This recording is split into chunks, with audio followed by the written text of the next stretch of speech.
কিন্তু ধান দুর্ভা দিয়ে আশীর্বাদ করবো। আমরা আয়ুষ্মান আর ওই ধন ঐশ্বর্যের মালিক চাই না, আমরা চাই যেটা সবাই কৃষ্ণ ভক্ত হতে পারে। যদি কৃষ্ণ ভক্ত হয়ে যায় তাহলে তার আয় নিয়ে চিন্তা নেই, আর ধন সম্পদ নিয়ে চিন্তা নেই, সব কৃষ্ণই চিন্তা করে। এই জন্য আমরা আশীর্বাদ করি ধান দুর্ভা দিয়ে যে কৃষ্ণ ভক্ত। অলরেডি কৃষ্ণ ভক্তরা আছে, তারা কিন্তু কৃষ্ণ ভক্ত। আমরা কি প্রার্থনা করবো? আমরা প্রার্থনা করবো তারা যেন শুদ্ধ কৃষ্ণ ভক্তে পরিণত হতে পারে এবং অন্তিম এসে ভগবানের কৃপা লাভ করে ভগবত হয়ে যেতে পারে, এবং তাদের সংসার হবে কৃষ্ণ কেন্দ্রিক সংসার। কৃষ্ণ ভক্ত, তাদের সংসার হবে কৃষ্ণ কেন্দ্রিক। কৃষ্ণকে মাঝখানে রেখে তারা সংসার ধর্ম পালন করে, যাতে তারা কৃষ্ণ। গৌপাল বলেছেন যদি কৃষ্ণকে মাঝখানে রাখা হয় তাহলে সে সংসারটা হয় লক্ষ্মীনারায়ণের সংসার, লক্ষ্মীনারায়ণের সংসার। এই জন্যে আমরা আশীর্বাদ করেছি বা করবো, করবেন যারা যেন সেই কীর্তিমান সন্তান হতে পারে।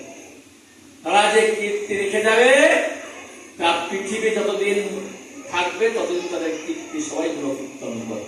আমরা কীর্তিমান সন্তান চাই। ছিল বহুপাত ছিলেন কীর্তিমান সন্তান, ছিল জয়প্রতাপ স্বামী গুরু মহারাজ কীর্তিমান সন্তান, ছিল সুভক স্বামী মহারাজ কীর্তিমান সন্তান, ছিল ভক্তিলাল স্বামী কীর্তিমান সন্তান। বহুপাদের যত শিষ্য সবাই তারা কীর্তিমান সন্তান হয়েছে। বহুপাদের জন্য তারা কি না করতো, সারা পৃথিবীতে বহুপাদের কথায় কৃষ্ণ ভক্তি প্রচার করেছে। তারাই হচ্ছে সব কীর্তিমান সন্তান।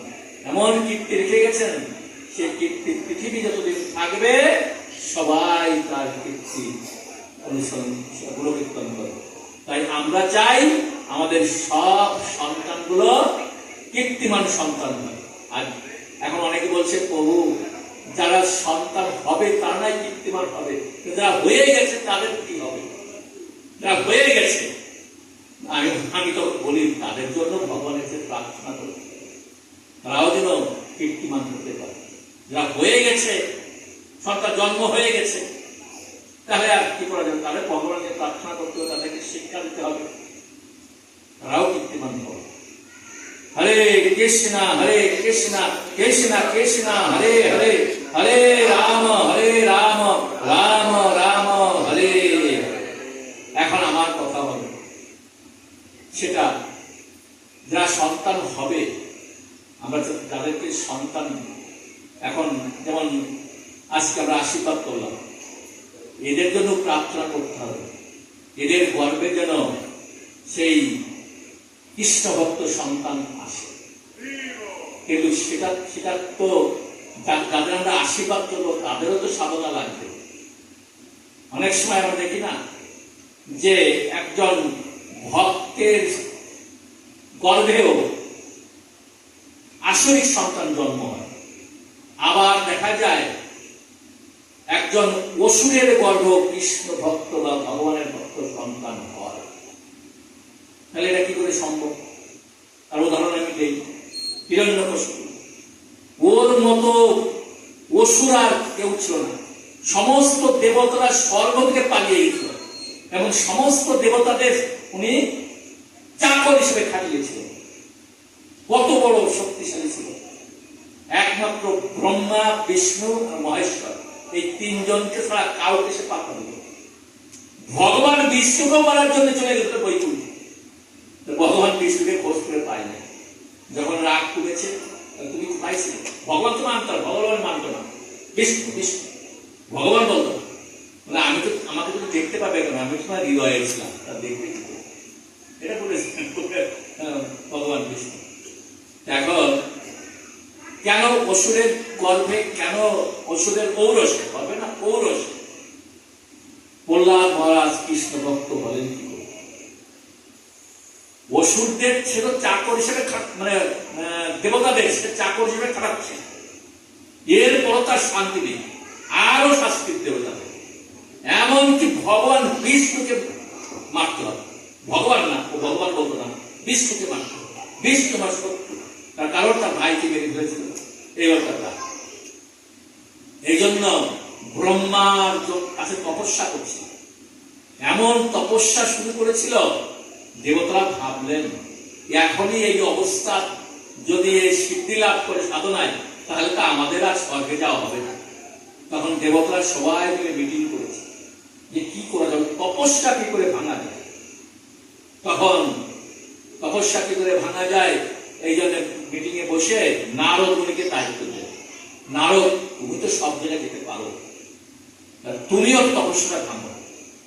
নারদ মুনি ঠিক আছে, আমি চেষ্টা করে দেখি, তোমরা যদি বলছো আমি যাব। নারদ মুনি যেয়ে দেখে এমন ভাবে তপস্যা করছে, বুড়া আঙ্গুলের পায়ে ঘর দিয়ে একেবারে মাথা দিয়ে ধোয়া উঠছে, গায়ে কোনো মাংস নেই, খালি হাড় আছে, উপরে চামড়া আছে, আর কিছু নেই, পুরো ডিপি হয়ে গেছে।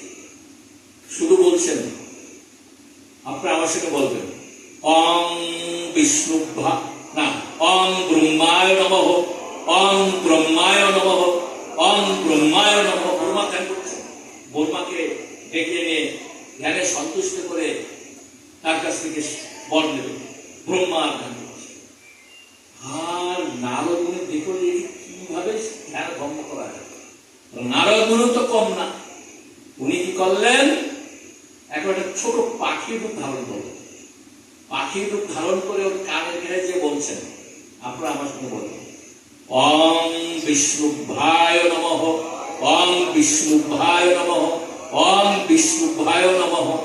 যখন বিষ্ণুর নাম শুনেছে, আর তখনও 60 বছরের তপস্যা ভেঙে গেছে। আমার শত্রু বিষ্ণু, বিষ্ণু, বিষ্ণু, আমি বিষ্ণুকে মেরে ফেলবো। আর 60 বছরের এই ধ্যান ভঙ্গ হয়ে রেগে স্বর্গে একেবারে বৈকুণ্ঠে চলে গেছে সবাইকে মারার জন্য। পরে সরকার আবির্ভাব পায়নি, চলে আসছে বাড়িতে। বাড়িতে যদি আসছে, আচ্ছা স্বামী যদি অনেকদিন বাড়ির বাইরে থাকে, যখন স্বামী ফিরে আসে, স্ত্রী সুন্দর করে সেজে বুঝে থাকে না, যে আমার স্বামী অনেকদিন পরে বাড়িতে আসছে, আমি কি সেজে বুঝে থাকি, যে স্বামী সন্তুষ্ট। এইবার এসে কয়েকদিকে দেখছে, আর সুন্দর সাজ সজ্জা করে রাখছে, আর সঙ্গে সঙ্গে কয়েকদিকে দেখে তার কাম ভাবে করতে হয়েছে, কামের নেশা হয়েছে। আর তখন আর মনে আছে বিষ্ণু, বিষ্ণু, বিষ্ণু, এটা আমার চিত্তে আছে, এটা চিত্তে থেকে যায়নি। তখন তার সঙ্গে তার কামে লিপ্ত হয়েছে, আর মাথায় ছিল বিষ্ণু, বিষ্ণু, বিষ্ণু, আমি বিষ্ণু মারব। এই বিষ্ণু বিষ্ণু করতে করতে সন্তান আসলো, তার গর্বে কি হলো, কৃষ্ণ ভক্ত সন্তান আসলো। তার চিত্তে ছিল ভগবানের চিন্তা, সে ভগবানকে মারার জন্য হোক আর ভগবানকে অপমান করার জন্য হোক, যেভাবে চিন্তা করছেন ভগবানের, এই জন্য তার ঔরসে আসলো, কয়েকদূর গর্ভে আসলো কৃষ্ণ ভক্ত সন্তান। এই জন্য পশুরাও যদি এই কাম ক্রিয়ার সময় ভগবানের নাম গুণকীর্তন করে, তাহলে তাদের ঔরসে বা তাদের গর্ভেও কৃষ্ণ ভক্ত সন্তান হবে। আর আমরা ভক্ত, আমাদের চিত্তেও যদি এরকম ভগবানের কৃষ্ণ কৃষ্ণ কৃষ্ণ কৃষ্ণ চিন্তা সবসময় থাকে আমাদের মাথায়, তাহলে আমাদের ঔরসে বা আমাদের গর্ভেও কৃষ্ণ ভক্ত সন্তানের জন্ম হতে হবে, এটা নিশ্চিত। কিন্তু আমাদের কখন কি মনের প্রতি হয়ে যায় জানি না। এই জন্য আমরা যখন সন্তান উৎপন্ন করতে যাব, তখন আমাদের ছিল বহুপাত কিছু নিয়ম কানুন দিয়েছে, যেমন উভয় পক্ষে উভয় কমপক্ষে 16 মাস জপ করতে হবে, ভগবানের চিন্তা করতে হবে, সবসময় ভগবানের চিন্তা করতে হবে, এভাবে করতে করতে যদি আমরা সন্তান উৎপন্ন করি, তাহলে অবশ্যই আমাদের সন্তান কৃষ্ণ ভক্ত হবে। এই জন্য আমরা আজকে আমি প্রার্থনা করেছি, যাতে এই আজকে যাদের আশীর্বাদ করলাম ছেলে মেয়েকে, তাদের যেন বৈবাহিক জীবন সুখের হয়, শান্তি হয়, কৃষ্ণ ভাবনাময় হয়, এবং তাদের ঔরসে যেন কৃষ্ণ ভক্ত সন্তান আছে। এই প্রার্থনা আমি করেছি ভগবানের কাছে, গুরু গোবিন্দের কাছে। আপনারাও তাদের জন্য ভগবানের কাছে প্রার্থনা করবেন, আজকে আশীর্বাদ করবেন, তারা যেন কীর্তিমান হয় এবং তারা যেন তাদের সন্তান যেন কৃষ্ণ ভক্ত হয় এবং তারা যেন তাদের সন্তানও কীর্তিমান হয়ে তারা আমাদের এই কৃষ্ণ ভাবনায় ভাবিত হয়ে আমাদের কৃষ্ণ ভাবনাকে আরো অনেক দূরে এগিয়ে নিয়ে যেতে পারে। এই প্রার্থনা তাদের জন্য আপনারা সবাই করবেন। দুবাহু তুলে বলেন, জয় শ্রীকৃষ্ণ চৈতন্য প্রভু নিত্যানন্দ শ্রী অদ্বৈত গদাধর শিবাসাদি গৌর ভক্তবৃন্দ। হরে কৃষ্ণ কৃষ্ণ কৃষ্ণ হরে হরে, হরে রাম রাম রাম হরে। সন্তান যখন গর্ভে থাকে তখনও কিন্তু সন্তান গর্ভ থেকে সব শুনতে পায়। আপনারা কেমন ব্যবহার, কার সঙ্গে কেমন ব্যবহার করছেন, আপনারা কি আলোচনা করছেন, সব সন্তান শুনতে পায়। যেমন বললাম, আমরা শুনতে পেয়েছি গর্ভ থেকেই। এমনি তো তার জন্মটাও শুভ ছিল এবং তার মা ছিল ওই নারদ মুনির আশ্রমে, সেখানে মুনি ঋষিরা আসতো, তার মা মুনি ঋষিদের সেবা করতেন আর মুনি ঋষিরা ভাগবত কথা বলতেন, তাও করতেন। এই জন্য সন্তান পেটে যখন আসবে তখন থেকেই সন্তানের আমাদের বাবা মার সাবধান হওয়া উচিত। কারণ সন্তান যখন জন্মগ্রহণ করবে তখন তো দেখে শিখবে, আর পেটে থাকলে শুনে শেখে, আর গর্ভ থেকে বাইরে আসলে ওরা দেখে শিখবে। আপনি কি কাজকর্ম করছেন ওরা দেখবে, শিখবে। এই জন্য বলা হয় মায়ের কোল হচ্ছে 100টা বিদ্যালয়ের সমান, আর বাবা হচ্ছে 100টা বিদ্যালয়ের শিক্ষক। শিশু শেখে মায়ের কোলে, মায়ের কোলে থেকে সে সন্তান সব শিখবে। আপনি ভালো কাজকর্ম করবেন, আপনি ভালো কথা বলবেন, আপনার ভাষা ভালো থাকবে, দেখবেন আপনার সন্তানেরও ভাষা ভালো হবে। আপনার ভাষা ভালো থাকবে না, আপনি খারাপ ব্যবহার করবেন সবার সঙ্গে, আপনার সন্তানও একদিন আপনার সঙ্গে খারাপ ব্যবহার করবে। ঠিক আছে, প্র্যাকটিক্যাল কথা এটা। এই জন্য আমাদের কি হয়, যখন সন্তান পেটে আসে তখন আমাদের আগে আমাদের মুরব্বীরা বলতো যে যেখানে ঝগড়া হতো এখানে যাবি না, ঝগড়া শুনবি না, যা একটু যাই রামায়ণ মহাভারত পড়। আর যেখানে কীর্তন হতো তুই যা দেশকে কীর্তন বলতো। কিন্তু এখন তার বাড়িটার মুরব্বীরা থাকে না, নিউক্লিয়াস পরিবার, যার যার মতো থাকতে। এই জন্য তবুও আমাদের কৃষ্ণ ভাবনায় যারা ভাবিত হয়েছেন তারা কিন্তু এটা তাদের করতেই হবে, উপায় নেই। কারণ সবসময় আমাদের কৃষ্ণ ভাবনায় থাকতে হবে, তাহলে সন্তানও কৃষ্ণ ভক্ত হবে। তাই আজকে এখন যদি জগন্নাথের জল লীলা চলছে, এই জগন্নাথের একটা লীলা বলে আমি শেষ করি। কারণ জগন্নাথে আমি সাধারণত জগন্নাথের এই কয়দিন জল লীলা, জগন্নাথের রথের সাথে জগন্নাথের লীলাই করি। আজকে হচ্ছে আশীর্বাদ অনুষ্ঠান, এই জন্য আশীর্বাদ অনুষ্ঠানে কিছু কথা বললাম। তা আপনারা সবাই আশীর্বাদ করেছেন এবং আপনাদের আশীর্বাদে তাদের ভক্তি জীবন আরো দৃঢ় হোক, আরো শান্তি হোক, আরো সুন্দর হোক, এই প্রার্থনাই করি আমরা সবাই। আর জগন্নাথকে বলা হয়, এখন জগন্নাথ কিন্তু জগন্নাথ মন্দিরে আছে ঠিকই, কিন্তু দর্শন হবে। কারণ জগন্নাথকে এত স্নান করিয়েছেন, স্নান করতে করতে জগন্নাথের ঠান্ডা লেগে গেছে, ঠান্ডা লেগে জ্বরও হয়ে গেছে। এই জগন্নাথ এই 15 দিন, আজকে ওনার তৃতীয় দিন, তৃতীয় দিন, আজকে তৃতীয় দিন, আজকে জল লীলা আছে জগন্নাথ। এই কয়দিন জগন্নাথকে যদি দর্শন হয় না, এই জন্য সবাই যায় আলালনাথে। আলালনাথে যে জগন্নাথের দর্শন করে। আলালনাথ কি করে হলো? জগন্নাথের এক ভক্ত আসছে রথ, এই স্নান যাত্রার পরের দিন, তার নাম হচ্ছে আলাল, দক্ষিণ ভারত থেকে আসছে। এসে জগন্নাথকে দর্শন করতে আসছে। জগন্নাথের মন্দিরে গিয়েছে, মন্দিরের দরজা বন্ধ। ও যে বলছে আমি জগন্নাথকে দর্শন করতে আসছি। জগন্নাথ তো 15 দিন দর্শন দেবেন না, জল লীলায় জলে আছে। জগন্নাথের জ্বর হয় নাকি? এ তোমরা মিথ্যা তো বলছো, আমি জগন্নাথকে দর্শন করবই। না, হবে না, জগন্নাথকে দর্শন করতে পারবে। আমি যদি জগন্নাথকে দর্শন না করতে পারি তাহলে আমি আমার প্রাণ ত্যাগ করব, এই সমুদ্রে ঝাঁপ দিয়ে আমি আত্মহত্যা করব। জগন্নাথকে দর্শন করতে আসছে, আমাকে জগন্নাথ দর্শন করতেই হবে। তখন পান্ডারা বুঝেছে, না না, তোমার হবে না, 15 দিন পরে এসো, রথযাত্রার সময় জগন্নাথকে রথে দর্শন করবে। না, আমার এখনই দর্শন করতে হবে। তখন কি হয়েছে? তখন ও ওই জলে ঝাঁপ দিয়ে মরার জন্য সমুদ্রের দিকে যাচ্ছে। আর সমুদ্রের দিকে রওনা দিয়েছে।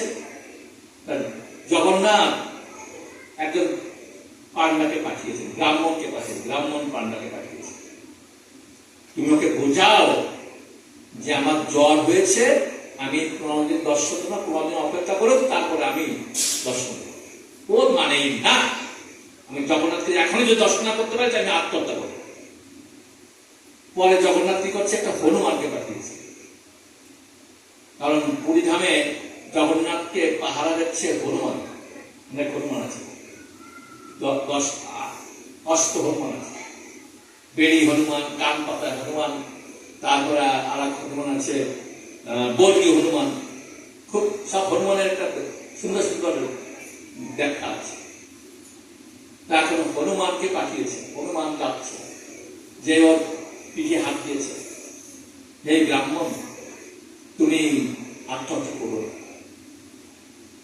ও ফিরে তাকাচ্ছে না, সামনে ফিরে যাচ্ছে। আর হনুমান তখন জোরে টান দিয়েছে, টান দিলে মানে উল্টা দিকে ঘুরেছে, ঘুরে দেখে 30 ফুট লম্বা হনুমান। ওই দেখে ঘুরে গেছে, ঘুরে গেল।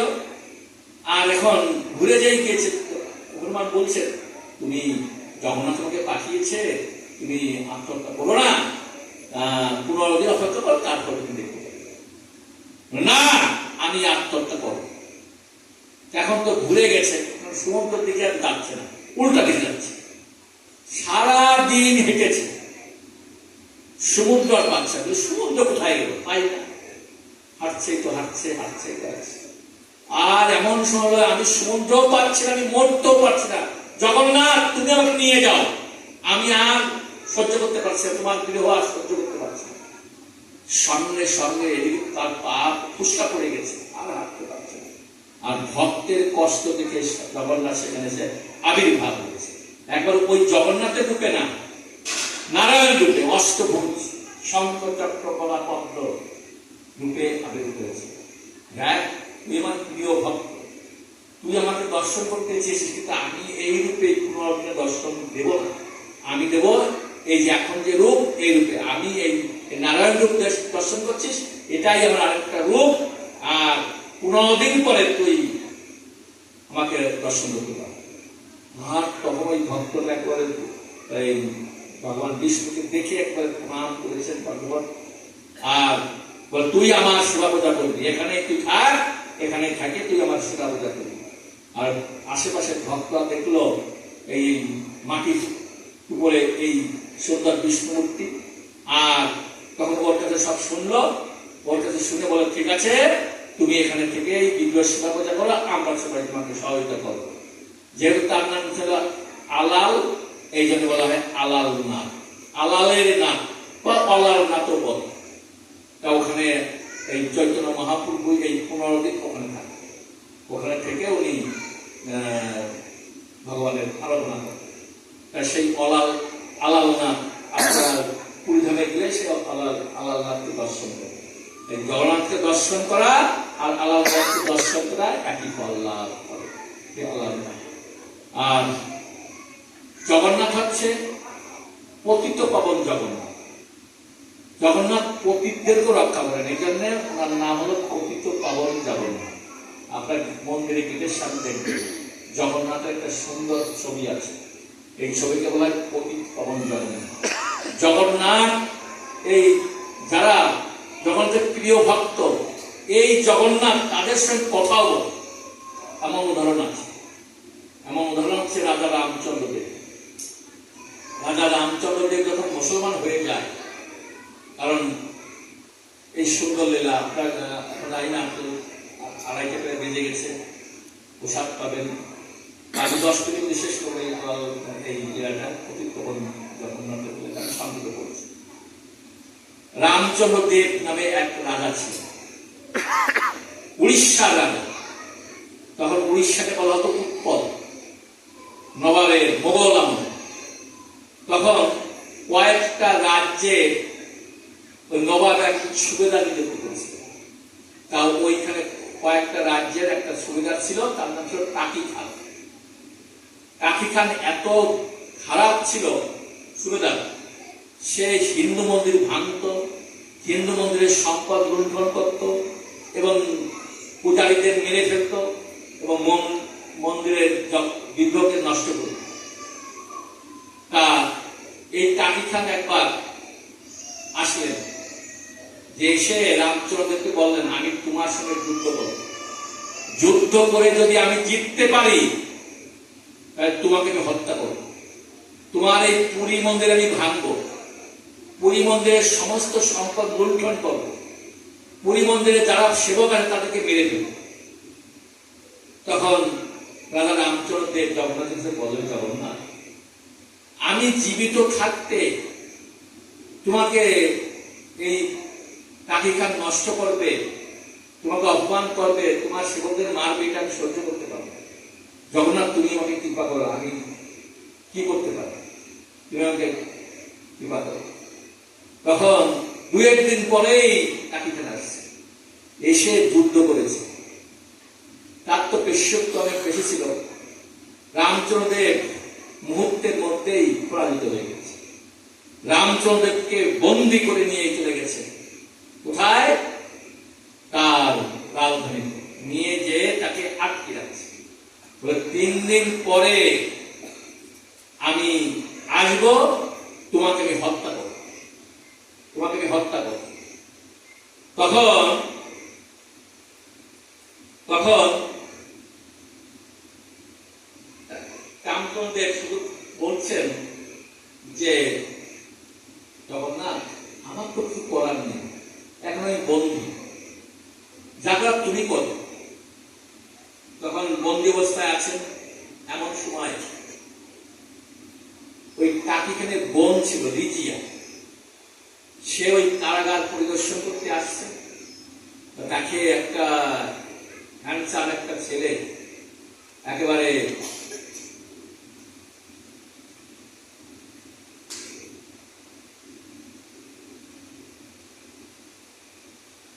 আর কান্না করছে, অঝরে কান্না করছে। এখন জিজ্ঞাসা করেছে যে যে এই ছেলেটা দেখতে এত সুন্দর, কান্না করছে কেন? ও একজন রাজা ছিল, ওর নাম হচ্ছে রাজা রামচন্দ্র দেব, উড়িষ্যার রাজা। তোমার ভাই ওকে যুদ্ধে পরাজিত করে এনেছে, 3 দিন পর ওকে মৃত্যুদণ্ড দেবে, আর জগন্নাথ মন্দির ভেঙে ফেলবে, জগন্নাথের সম্পদ লুণ্ঠন করবে, জগন্নাথের সেবকদেরকে হত্যা করবে। এই প্রতিজ্ঞা নিয়ে যখন ভাই, তখন বিজিয়া বলছেন, আমি কি ওনার সঙ্গে কথা বলতে পারি? হ্যাঁ, বলতে পারি। তার বলছে, রাজা রামচন্দ্র দেব, আমি আর রাজা নেই, তুমি রাজা, তুমি রাজা এখনো আছো, আর আমি হচ্ছি টাকি খান, যে তোমাকে পরাজিত করে নিয়ে আসছে তার বোন। তুমি কি তোমার জগন্নাথকে সুরক্ষিত রাখতে চাও? তুমি কি জগন্নাথের সেবকদের সুরক্ষিত রাখতে চাও? তুমি কি জগন্নাথের সম্পদ সুরক্ষিত রাখতে চাও? তুমি কি তোমাকে সুরক্ষিত রাখতে চাও? তাহলে আমি যা বলবো শুনবে। তা করলে তোমার জগন্নাথ সুরক্ষিত থাকবে, তুমি সুরক্ষিত থাকবে, পান্ডারা সুরক্ষিত থাকবে, জগতের মন্দির সুরক্ষিত থাকবে, জগতের সম্পদ সুরক্ষিত থাকবে। আমাকে কি করতে হবে? তখন বলছেন, তুমি আমাকে বিবাহ করো। হায় হায় হায়, আমি যদি তোমাকে বিবাহ করি তাহলে তুমি মুসলমান হয়ে যাবো, তখন আমাকে কেউ দেখবে না। তোমাকে কেউ, হিন্দুরা কেউ না দেখলেও তুমি এই উড়িষ্যার রাজা থাকবে।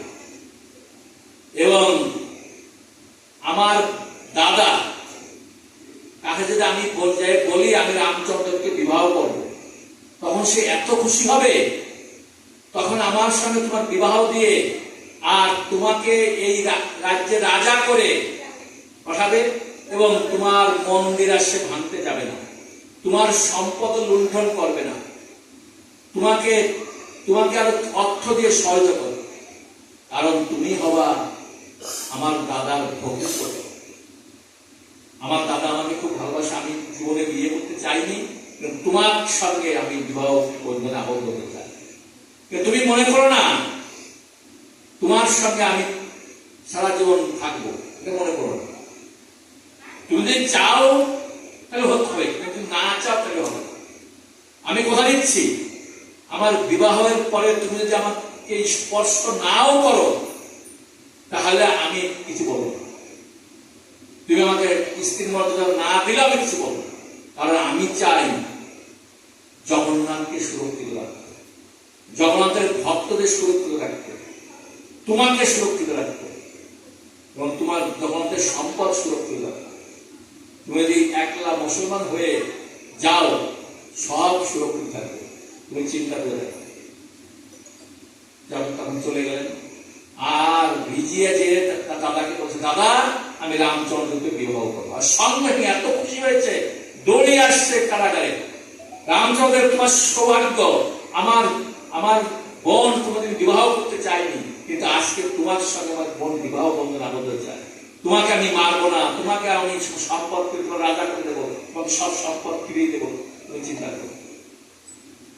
তখন রামচন্দ্র দেখলেন আমি একলা মুসলমান হলে সব সম্পদ যদি রক্ষা পায় তাহলে আমি তাই করি। তখন বিবাহ হলো, একেবারে ট্রাফিক খান সমস্ত তাকে আর বললে, আমি তোমার রাজ্যের দিকে তাকাবো, তোমার সম্পদ দরকারে আমি তোমাকে সাহায্য করবো।